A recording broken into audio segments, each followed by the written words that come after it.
राष्ट्रीय एक्सप्रेसमध्ये आपले स्वागत। आत्ताची बातमी नागपूरमधून आहे। महाराष्ट्राचे उपमुख्यमंत्री देवेंद्र फडणवीस काय बोलतात पाहूया थेट नागपूर येथे। हिंदवी स्वराज्याचे सरसंस्थापक छत्रपती शिवरायांना मानाचा मुजरा करतो। भारतीय राज्यघटनेचे शिल्पकार भारतरत्न डॉक्टर बाबासाहेब आंबेडकर यांना मानवंदना अर्पित करतो। आजच्या कार्यक्रमामध्ये मंचावर उपस्थित असलेल्या जिल्हा परिषदेच्या अध्यक्षा श्रीमती मुक्ताताई कोकडे, सन्माननीय खासदार श्री श्यामकुमार बर्वे, सन्माननीय आमदार चंद्रशेखर बावनकुळेजी, अभिजित वंजारीजी, सुधाकर अडबालेजी, परिणय फुकेजी, सन्माननीय आमदार आशीष जयस्वालजी, अनिल देशमुखजी, टेकचंद सावरकरजी, कुंदाताई राऊत, अवंतिकाताई लेकुरवाळे, आतिशजी उमरे, या ठिकाणी मंचावर उपस्थित जिल्हा परिषदेच्या मुख्य कार्यकारी अधिकारी, सर्व जिल्हा परिषदेचे पदाधिकारी आणि मोठ्या संख्येने या ठिकाणी उपस्थित असलेल्या आमच्या ग्रामीण भागामध्ये खऱ्या अर्थानं शासनाच्या दूत असलेल्या सर्वांच्या केवळ आरोग्याचीच नाही तर परिवाराची चिंता करणाऱ्या आमच्या सर्व आशा भगिनी आणि उपस्थित सर्व भगिनी आणि बंधूंनो, आज अतिशय आनंदाची गोष्ट आहे की आपण 3 प्राथमिक आरोग्य केंद्रांचं या ठिकाणी उद्घाटन केलं आहे।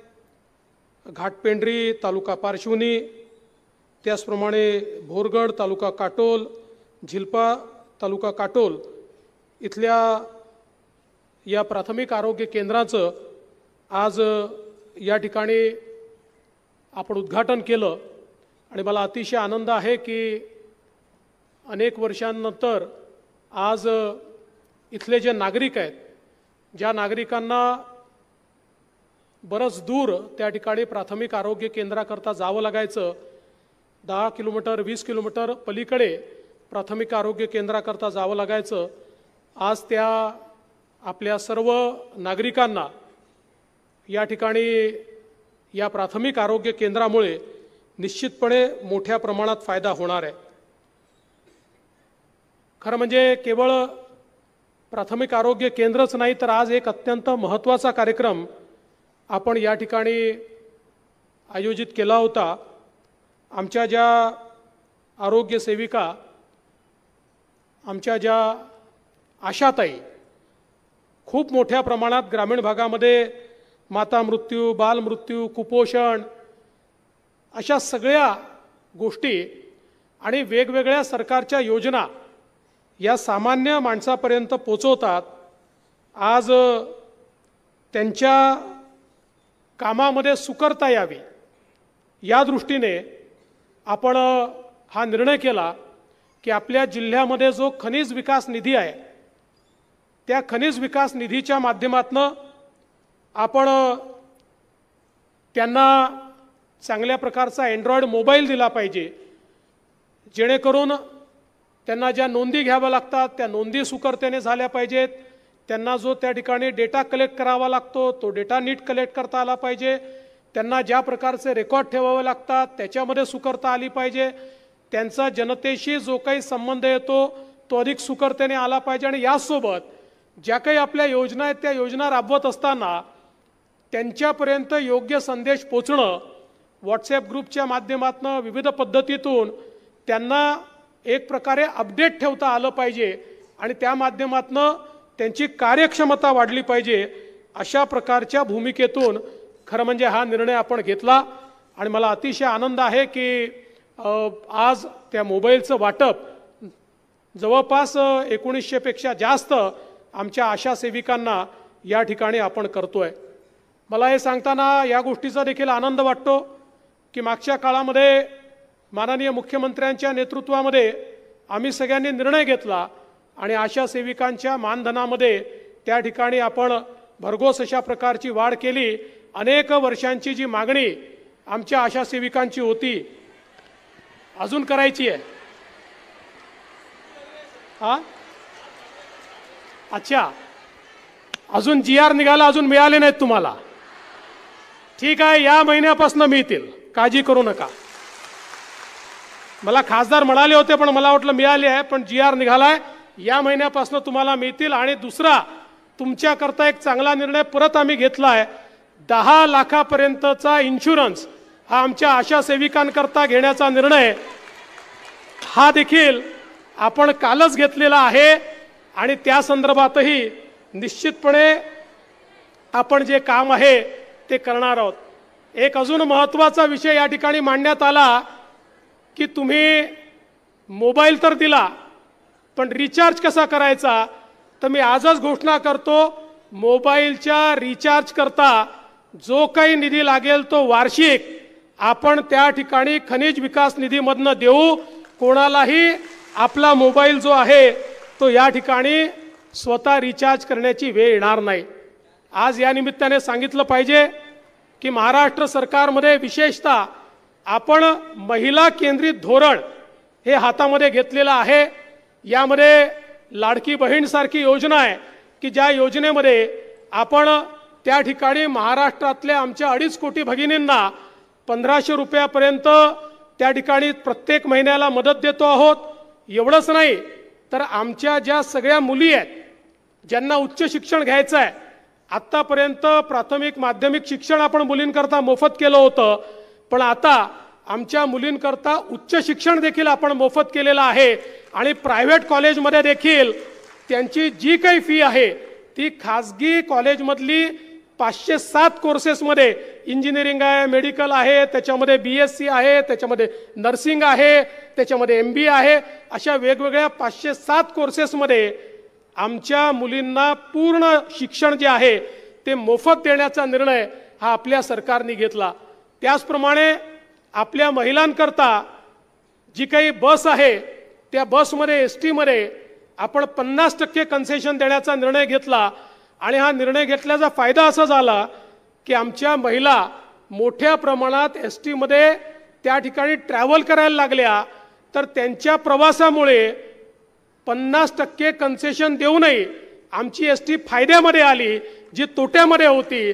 त्याच्यामुळे महिलांची ताकद काय आहे हे याच्यातनं आपल्याला पाहायला मिळालं।